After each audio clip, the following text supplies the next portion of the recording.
بسم اللہ الرحمن الرحیم۔ دعائے سیدنا ابو الدرداء رضی اللہ تعالی عنہ۔ ایک شخص حضرت سیدنا ابو الدرداء رضی اللہ تعالی عنہ کی خدمت میں حاضر ہوا اور عرض کیا کہ آپ کا مکان جل گیا۔ فرمایا نہیں جلا۔ پھر دوسرے شخص نے یہی اطلاع دی تو آپ نے فرمایا نہیں جلا۔ پھر تیسرے آدمی نے یہی خبر دی، آپ نے فرمایا نہیں جلا۔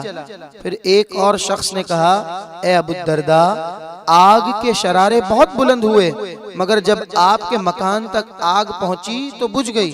فرمایا مجھے معلوم تھا کہ اللہ تعالی ایسا نہیں کرے گا کہ میرا مکان جل جائے، کیونکہ میں نے رسول اللہ صلی اللہ تعالی علیہ وسلم سے سنا ہے جو شخص صبح کے وقت یہ کلمات پڑھ لے تو شام تک اس کو کوئی مصیبت نہیں پہنچے گی، اور میں نے صبح یہ کلمات پڑھے تھے اس لیے مجھے یقین تھا کہ میرا مکان نہیں جل سکتا۔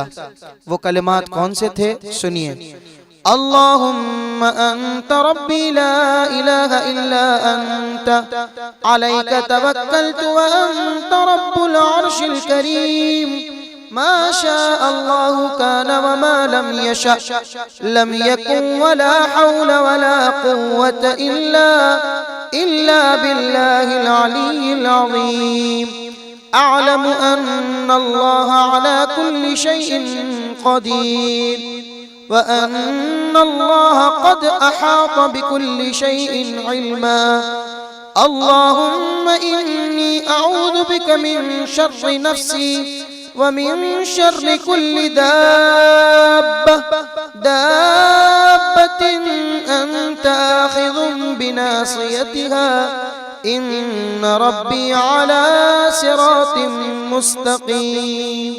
صبح و شام ایک بار دعائے سیدنا ابو الدرداء رضی اللہ تعالی عنہ ضرور پڑھ لیا کیجیے۔